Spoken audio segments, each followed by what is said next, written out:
इस वीडियो में हम लोग आरआरबी जेईई रिक्रूटमेंट 2024 के संबंध में बात करेंगे। इसमें मैं आपको क्या क्या बताने वाला हूं, किस किस चीज की जानकारी दूंगा मैं आपको। सबसे पहले उसके बारे में जान लेते हैं। इस बार आरआरबी के द्वारा वैकेंसी लगभग 20,000 से ज्यादा अनाउंस किया जाने वाला है। टोटल आरआरबी की संख्या 21 है और रेलवे का टोटल जोन 17 है। तो टोटल आरआरबी 21 जितने भी है वो सभी जेईई का जो रिक्रूटमेंट होने जा रहा है उसके लिए पोस्ट अनाउंस करने वाले हैं और इस बार लगभग पोस्ट की संख्या 20,000 से ज्यादा आने वाली है। तो आपको प्रिपरेशन के लग जाना अभी से ही। और इस वीडियो में मैं आपको क्या क्या बताने वाला हूं इसके बारे में सबसे पहले वो जान लेते हैं। आरआरबी जेईई का जो रिक्रूटमेंट निकलेगा, इस रिक्रूटमेंट में जो वैकेंसी आएंगे वो लगभग 20,000 से ज्यादा वैकेंसी है। और ये 20,000 से ज्यादा वैकेंसी जो है, इसमें मैं आपको ऑनलाइन कैसे फिलअप करेंगे उसके बारे में बताऊंगा। ऑनलाइन फिलअप जो करेंगे ना, उसमें कुछ पोस्ट आपको सिलेक्ट करने पड़ते हैं, प्रायोरिटी सेट करना पड़ता है उसका। तो वो कौन सा पोस्ट आपके लिए ज्यादा बेहतर होगा, किस पोस्ट को टॉप में रखेंगे, आप एक नंबर में रखेंगे, सीक्वेंस उसका मैं बताऊंगा आपको, जिससे कि आप सही सिलेक्शन कर पाए पोस्ट का। और अच्छा पोस्ट जो होता है आरआरबी जेईई का, जो अच्छा पोस्ट रहेगा वो आप टॉप में सेट कर पाए उसकी प्रायोरिटी। तो उसके बारे में ये मोस्ट इंपोर्टेंट चीज है, बहुत बहुत ज्यादा इंपोर्टेंट आपके लिए, क्योंकि किस पोस्ट पे काम करना अच्छा होता है नहीं होता इसकी जानकारी का अभाव में कोई भी पोस्ट पे कोई भी भर देते हैं और बाद में जाके जब उसका नौकरी लग जाता है तो उस समय उसको दिक्कत आती है, उसको समझ में आता है कि अरे इसमें तो बहुत ज्यादा परेशानियां हैं। तो वो इस प्रायोरिटी को सेट करना आपके लिए बहुत जरूरी है और जब मैं ये बताऊंगा तो ये आपको अच्छे से ध्यान से सुनना है। तो अभी इसका रिक्रूटमेंट आया नहीं है, जस्ट आने ही वाला है। जैसे ही आएगा, जैसे ही इसकी कुछ रिक्रूटमेंट के अनाउंसमेंट जैसे ही आएगा, वैसे ही मैं आपको उसकी संख्या के आधार पर इसका डिटेल्स बताऊंगा। तो अगर आप मेरे चैनल पर नए हैं और पहली बार विजिट कर रहे हैं तो चैनल को सब्सक्राइब जरूर कर ले, बेल आइकन को दबा दे, जिससे कि मैं जब भी इस प्रकार के कुछ इन्फॉर्मेशन मुझे मिलेंगे वो मैं जैसे उसके वीडियो बना के अपलोड करूंगा वो आप तक तुरंत पहुंच जाएगा और आप उस वीडियो को देख करके उसका लाभ ले पाएंगे। इसमें मैं आपको यह भी बताने वाला हूं कि एग्जाम्स की प्रिपरेशन तैयारी आपको कैसे करनी है, सीबीटी 1, सीबीटी 2 और उसके बाद क्या क्या होगा, प्रोसेस क्या है उसका डिटेल्स में बताऊंगा। और प्लेसमेंट हो जाने के बाद जब आपकी पोस्टिंग हो जाएगी ना, तो आपको क्या काम करना होगा, क्या कार्य होते हैं अलग अलग पोस्ट के, सभी के कार्य के बारे में बताऊंगा। तो वीडियो में लगातार बने रहे, पूरा देखिए वीडियो को, एक एक देखे, आप समझे चीजों को। और चलिए इसमें सबसे पहले तो ये जान लेते हैं कि जो 20,000 से ज्यादा जो वैकेंसी है ना, आप जब ऑनलाइन फॉर्म फिलअप करेंगे तो फिलअप करते समय, रजिस्ट्रेशन करते समय आपको यह ध्यान रखना है कि आपको ईमेल आईडी और मोबाइल की आवश्यकता पड़ेगी और ये यूनिक होना चाहिए। एट अ टाइम एक बार जो बना लिया आपने, आप इसको बाद में चेंज नहीं कर पाएंगे। तो ये चीज आपको ध्यान रखना है और दोनों ये चीज इंफॉर्मेशन होनी चाहिए और ये कभी आपका चेंज नहीं होगा ड्यूरिंग रिक्रूटमेंट प्रोसेस। जब तक कि आपका सिलेक्शन ना हो जाए तब तक ये आपका सेम रहेगा। और इसका सेम होने का रीजन ये है कि आरआरबी जब भी कोई मैसेज देना चाहता है कैंडिडेट को तो वो ईमेल या मोबाइल नंबर के द्वारा ही मैसेज देता है।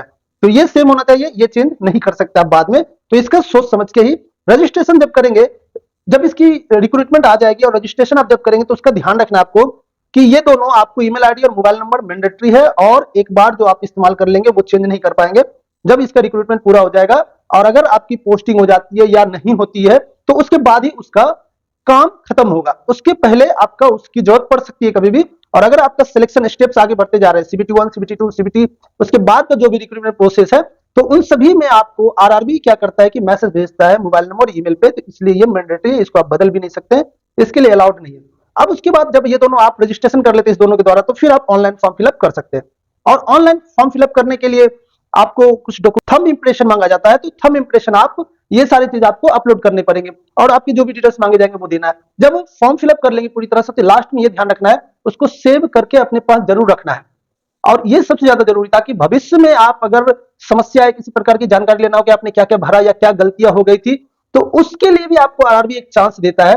अगर किसी प्रकार की गलती हो जाती है तो 10 दिन का समय देगा। जब लास्ट डेट रहता है ना फॉर्म फिलअप का, उसके अगले दिन से 10 दिन का लगभग समय देगा आरआरबी आपको चेंज करने के लिए। कोई करेक्शन करना है तो करेक्शन कर सकते हैं, तो उस समय आप वो करेक्शन भी कर लीजिएगा, जरूर भूलिएगा मत।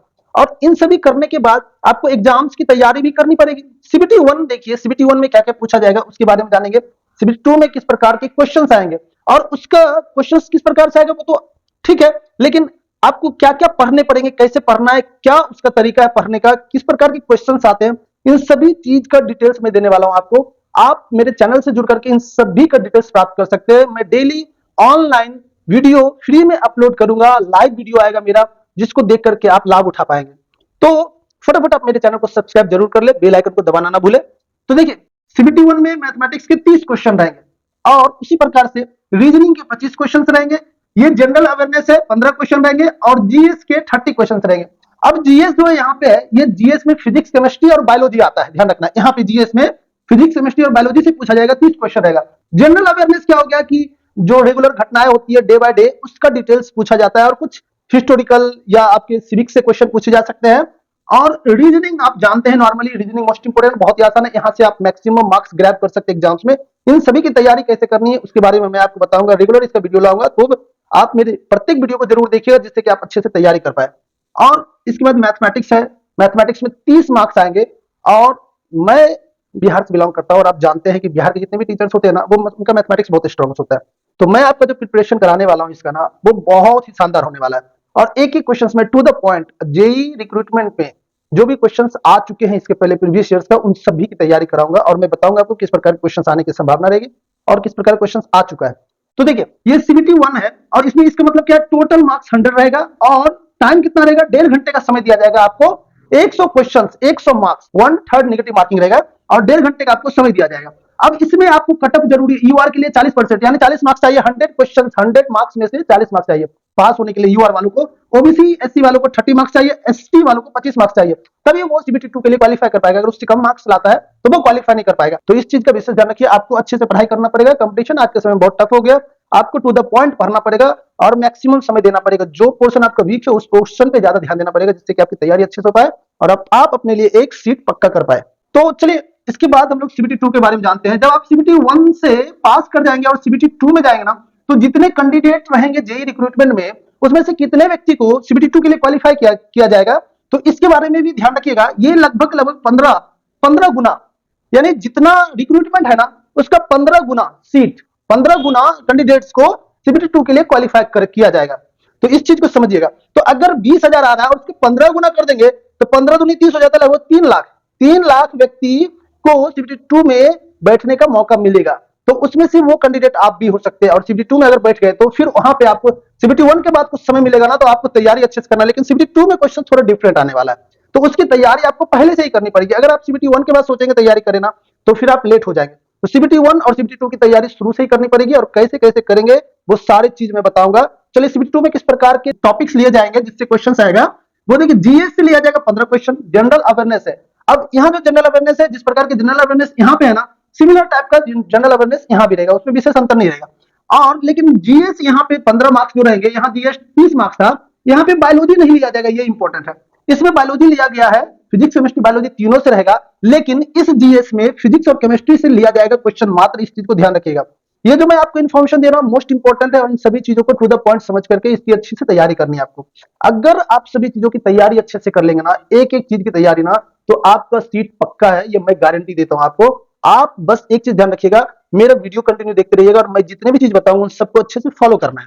अगर वंस फॉलो करेंगे चीजों को ना, देखेंगे आप खुद, आपको समझ में आ जाएगी, बहुत स्ट्रांग हो जाएंगे। कुछ पेपर्स रहेंगे, प्रैक्टिस पेपर्स, जिसकी तैयारी आपको करनी है। प्रीवियस ईयर्स के पेपर की तैयारी भी आपको करनी है। कैसे कैसे पढ़ना है वो टोटल मैं डिट्टो एक एक चीज बताऊंगा, ध्यान रखना है। अब देखिए, कंप्यूटर से भी क्वेश्चन आएंगे, 10 क्वेश्चन आएंगे, और ये कंप्यूटर से जो 10 क्वेश्चन आएगा ना, वो ज्यादा डिफिकल्ट क्वेश्चन नहीं होता है, बहुत ही आसान आसान क्वेश्चन होते हैं, लेकिन आपको जानकारी होनी चाहिए कंप्यूटर के बारे में। अब इन्वायरमेंट एंड पॉल्यूशन से 10 मार्क्स का क्वेश्चन रहेगा ये सीबीटी 2 में। तो टोटल यहां से 50 क्वेश्चन रहेंगे, और 50 मार्क्स रहेगा जो नॉन टेक्निकल है। और अगर आप जिस पर्टिकुलर टेक्निकल बैकग्राउंड से हैं, तो उस, जैसे आप सिविल से हैं, या इलेक्ट्रिकल बैकग्राउंड से, इलेक्ट्रॉनिक्स से है, या कंप्यूटर से है, या जिस भी बैकग्राउंड से हैं आप, तो उससे संबंधित टेक्निकल एबिलिटीज पे लगभग 100 मार्क्स रहेंगे, 100 क्वेश्चन रहेंगे। ये समझना बहुत जरूरी है आपके लिए। तो टेक्निकल एबिलिटीज की तैयारी, तो आप एक्चुअल में रेगुलर है, और रेगुलर है तो आसान है आपके लिए टेक्निकल एबिलिटीज के क्वेश्चंस का आंसर दे पाना।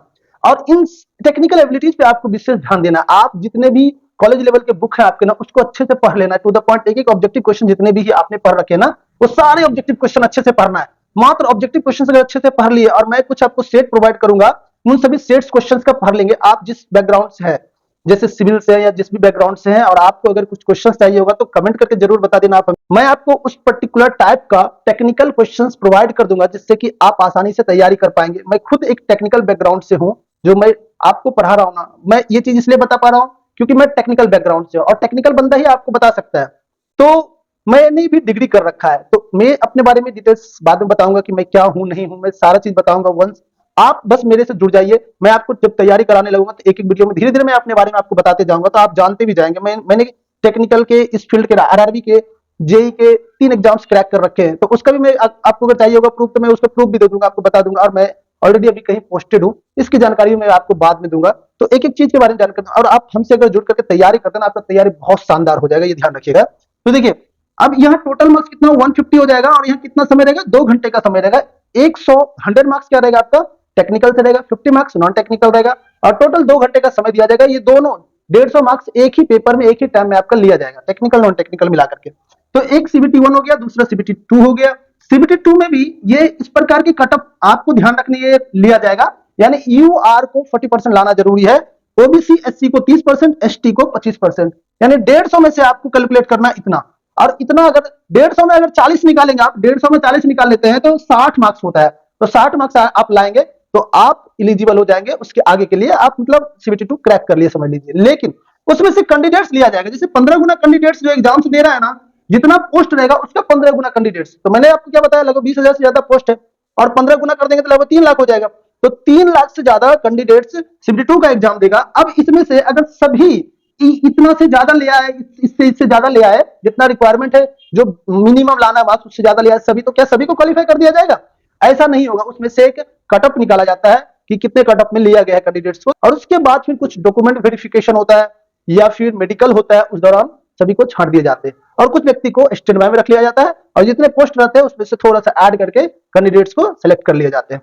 और फिर कुछ कैंडिडेट्स अगर नहीं जाते हैं, अपीयर नहीं होते हैं, जब उनका डॉक्यूमेंट वेरिफिकेशन होता है उस दौरान, तो जो स्टैंड बाय में रखे जाते हैं ना, उस बंदे को वहां पे बुलाया जाता है बाद में। या कुछ व्यक्ति मेडिकल में जब छट जाते हैं, या आवश्यकता से अधिक मेडिकल में छट गए, तो पोस्ट की संख्या ज्यादा थी और स्टूडेंट्स की संख्या घट गई, तो ऐसे केस में फिर जो स्टैंड बाय में रखे जाते हैं, एक लिस्ट बनता है ना, उससे बुला लिए जाते हैं। तो मैं जो आपको यहाँ पे बता रहा हूँ, ये सभी चीजों को अच्छे से समझना है। तो सीबीटी 1 सीबीटी 2 के बारे में मैंने अभी आपको बताया, उसके बाद डॉक्यूमेंट वेरिफिकेशन होता है उसके बारे में मैंने बताया, और उसके बाद आपका मेडिकल होगा। तो मेडिकल किस प्रकार का होगा, वो आप जब रिक्रूटमेंट निकलेगा ना, तो उसमें उसका डिटेल्स दिया रहेगा, वहां से देख लेना। और मैं आपको आगे बताऊंगा, जरूर जैसे जैसे मैं क्लास लेता जाऊंगा ना, मैं आपको इसके डिटेल्स देता जाऊंगा, आपको इसकी जानकारी मिलती जाएगी। कुछ वेबसाइट है, जिस वेबसाइट से आप इसका डिटेल्स भी निकाल सकते हैं। तो इन सभी की जानकारी मैं आपको दूंगा वन बाय वन। सबसे ज्यादा इंपॉर्टेंट आपका स्टडी करना, इसकी शुरुआत कर दीजिए, आप रुकिए मत। ऐसा मत सोचिए कि वैकेंसी निकलेगी उसके बाद करेंगे, तो अभी से ही शुरुआत कर दीजिए और सीबीटी 1 की तैयारी कर लीजिए। सीबीटी 1 की तैयारी बहुत फास्ट करनी है आपको, बहुत फास्ट, मतलब इतना फास्ट कर लेना है तैयारी कि आप मेच्योर हो जाए और सीबीटी 1 क्रैक हो जाए। इतना कॉन्फिडेंस आना जरूरी है आपके लिए, तभी आप अभी से ही सीबीटी 2 में लग पाओगे, नहीं तो उसके बाद सीबीटी 2 के लिए समय नहीं मिलेगा। अगर महीने 2 महीने ही मिलाना, तो 2 महीने में आप नहीं कर पाओगे सही से, तो आपको लगेगा अरे मैं तैयारी नहीं कर पाया। तो सीबीटी 2 को भी जो क्वेश्चन इससे संबंधित रहेगा, थोड़े थोड़े अभी पढ़ते जाना आपको, और इसके साथ उसको भी पढ़ता जाना है। तो लेकिन बाद में जब सीबीटी 1 एग्जाम्स हो जाएगा ना आपका, और आप कॉन्फिडेंट रहेंगे ये बात का कि मैं तो सीबीटी 1 क्रैक कर ही लूंगा, तो उसके बाद आप सीबीटी 2 का तैयारी फास्ट कर देंगे, मैक्सिमम लेवल पे कर देंगे, जिससे कि आपका सिलेक्शन पक्का हो पाए। तो चूंकि वीडियो बहुत लंबा हो रहा है, और इसमें जो जितना भी चीज मैंने बताया आपको, उसमें से कुछ और चीजें बच गई है जो आपको बताना है, तो नेक्स्ट वीडियो जब मैं लाऊंगा तो उसमें बचे हुए चीजों को मैं बता दूंगा आपको। और चूंकि मैं बैक टू बैक वीडियो लाऊंगा, तो इन सभी चीजों के बारे में आपको जानकारी पूर्ण रूप से हो जाएगी, कोई भी चीज नहीं बचेगा। लेकिन फिर भी अगर आपका किसी प्रकार का डाउट रह जाता है, आप जानना चाहते हैं, तो आप कमेंट जरूर कर देना। कमेंट बॉक्स में कमेंट कर दोगे तो मैं उसको देख करके वहां से आपको रिप्लाई कर दूंगा, तो आप उसको समझ पाएंगे, आपके डाउट्स क्लियर हो जाएंगे। तो आप इसकी तैयारी में लग जाइए निष्फिक्र होकर के। तो मिलते हैं नेक्स्ट वीडियो में।